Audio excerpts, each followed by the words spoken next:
Je suis Marie Chavanon, je suis maire de Fresnes depuis 2 ans. Fresnes est une ville de la banlieue sud de Paris, connue plutôt par sa prison, mais Fresnes a d'autres particularités. C'est une ville très attachante, dans laquelle le tissu associatif est très important. J'ai été élue à Fresnes et depuis, c'est ma passion. Fresnes a été une des premières villes à se lancer dans l'aventure de la géothermie. La question du réseau de chaleur a commencé dans les années 80 à Fresnes. Donc cette réflexion du fait que Fresnes est située au-dessus de la nappe du Dogger, qui est donc une nappe d'eau chaude qui parcourt une partie de l'Île-de-France.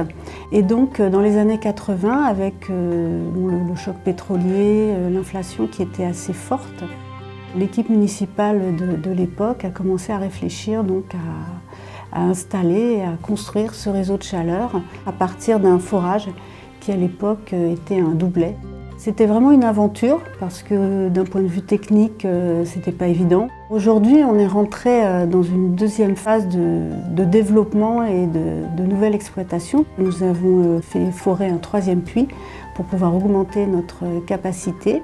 Alors le réseau fait 13 km. Nous sommes aujourd'hui à 9600 équivalents logements, des logements collectifs ou des équipements publics.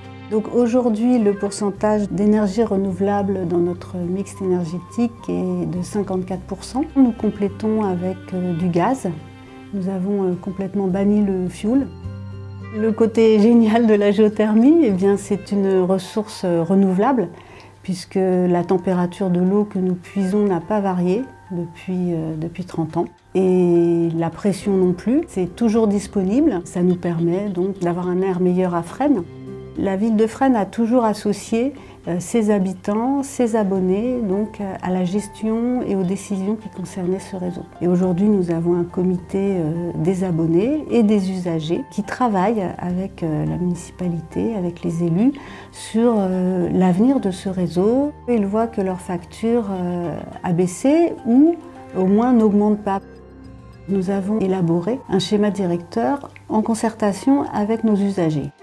Tout nouveau quartier, toute nouvelle construction doit être raccordée à la géothermie et nous incitons les anciennes copropriétés à faire de l'isolation thermique. Nous avons eu des subventions de l'État par l'ADEME et de la région Île-de-France. Alors ce qui est dommage, c'est que les subventions soient plafonnées à 25%. Il faudrait que l'État et l'Europe nous permettent d'avoir plus de subventions parce que c'est vraiment le cœur de la transition énergétique. Après tout, nous sommes tous connectés.